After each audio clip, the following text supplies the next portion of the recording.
Leewtoo taxawal na sa combat sa diggante ak Tapha Tine. wax nga ni sa staff la ñu négocier. waaye yow combat bi yaa ko bëggal sa bopp. ñu bëgg nga dellu si waat ci kàddu yooyu. ak lu tax ñëpp tegge fi Tapha Tine nga ni yow nañ la ko jox yow Tapha Tine. waaw père maa ngi lay ziar di la bëgg bu baax nuyoo woon naa mais comme ku nekk yaa ngi sa site rek ma nuyu Sénégal nuyu monde entier nuyu ñëpp ñuy seetaan di nuyu waa kër Cheikh na Cheikh Sadou Abi waa kër Cheikh Mohamed Fadal fi ma bokk di ziar ñëpp di nuyu waa Pikine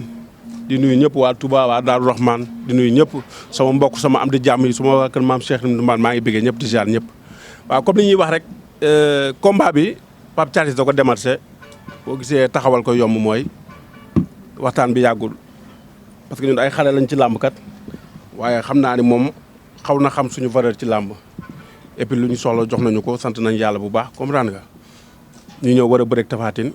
staff bi bëgg nañ Tapha Tine parce que Tapha champion la def na lépp ci làmb mais comme li ma la wax rek man maa bëgg a bëri ak Tapha Tine. lu ko waral.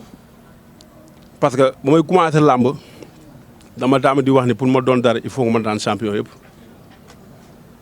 ci sama gëm-gëmu làmb bu ndaw dama jàpp ne pour ma doon dara ci làmb wala bu ñu tuddee làmb tudd sama tur donc foo ma daan champion yëpp loolu laa jàpp. yombul nag liggéey lañu ay xare lañu waaye jàpp nañ champion yooyu Tapha ci la bokk war nañu bëri ak moom suñu borom moo yor ndam di ko maye ñu ngi koy ñaan mu may ñu ko ci barke Cheikh na Cheikh Sadbou. léegi ci biir présentation bi dégg nañ ko mu ne soo bëree mu dóor la nga daanu wala boog mu daan la boo xeexee mu daanu.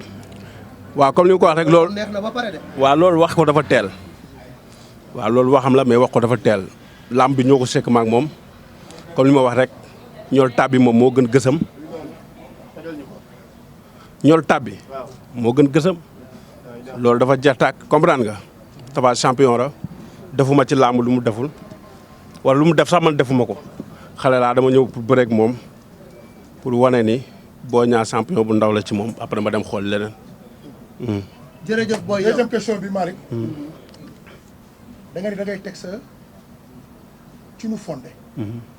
ñëppay naan. day naan moom. non kaasam mi ngi fi indaale nañ ko bu ko naanu rek incha allah bu ñu jàppee date ak Thialis ñu indil ko kaasam bu soobee yàlla comme noonu la demee daa am lu ma leeral nag comme presse bi yëpp ñu ngi fi ma bëgg leen wax ni rek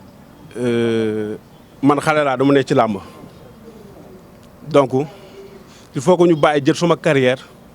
fixé ko ci benn département wala ci benn nit dama nekk xale war a bëreeg ñoom ñëpp su ma paree ci Tapha dama war a bëreeg beneen champion suñu borom bu ñu mayee ndam ñu ngi koy ñaan suñu borom. waa Pikine rek nga fi bàyyi. waa Pikine rek laa fi bàyyi kon donc nag il faut mu leer ci presse bi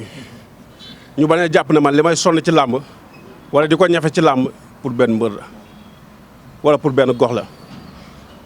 géej waaye bëri naa fa ay champion yu bari amul lu ma faral defaat def naa fa li ma fay def ba pare donc loolu moo gën a tax ma préféré pour bëri ak feneen dama war a bëri ak yeneen champion. bu ñoree rek tàbb. waaw bu ñoree rek tàbb noonu la demee maa ngi jaar ñëpp nag di bëggee ñëpp loolu il faut ma leeral ko fii pour ñu xam ne Boy Niang ñafewul carrière am ba mu commencé 2010 ba léegi pour benn mbër wala pour benn gox dama war a bëri gars yi fi nekk yëpp laale ak ñëpp comme ñoo ñëpp ay champion lañ maa ngi bëggee ñëpp di jaar ñëpp jaajëf.